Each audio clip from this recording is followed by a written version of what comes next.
চাকরি নিয়মিতকরণ, সমকাজে সমবেতন এবং অবসরকালীন ভাতা প্রদান সহ 7 দফা দাবিতে জোলাইবাড়ি আরডি ব্লকের অধীনে চাইল্ড ডেভেলপমেন্ট প্রজেক্ট অফিসারের কাছে স্মারকলিপি প্রদান করেছেন অঙ্গনওয়াড়ি কর্মী ও সহায়িকারা। Tripura anganwadi workers and helpers সংঘের উদ্যোগে এই কর্মসূচির আয়োজন করা হয়, যেখানে আইসিডিএস প্রকল্পের বহু কর্মী অংশ নেন।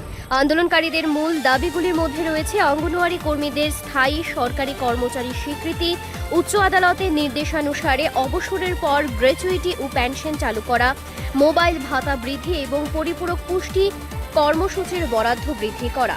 এছাড়া দীর্ঘদিনের বকেয়া আর্থিক সুযোগ সুবিধা দ্রুত মেটানোর দাবি জানানো হয়েছে। ডেপুটেশন দেওয়ার সময় কর্মীরা ক্ষোভ প্রকাশ করে জানান, প্রতিনিয়ত তাদের ওপর সরকারি কাজে চাপ বাড়ানো হলেও উপযুক্ত আর্থিক সুরক্ষা প্রদান করা হচ্ছে না, যার ফলে তারা দীর্ঘদিন ধরে বঞ্চনার শিকার হচ্ছেন। প্রতিনিধি দল সংশ্লিষ্ট সিডিপিওর মাধ্যমে রাজ্য সমাজ কল্যাণ এবং সমাজ শিক্ষা দপ্তরের অধিকর্তার উদ্দেশ্যে এই দাবি সনদ জমা দেন।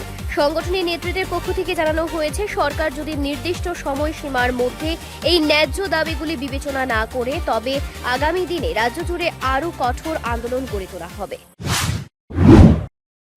জোলাইবাড়ি আইসিডিএস অফিসে আমরা সবাই সমস্ত অঙ্গনওয়াড়ি কর্মী এবং সহায়িকারা আমাদের 7টা দাবি নিয়ে সিডিপিও স্যারের কাছে আমরা একটা স্মারকলিপি উঠাই দিছি।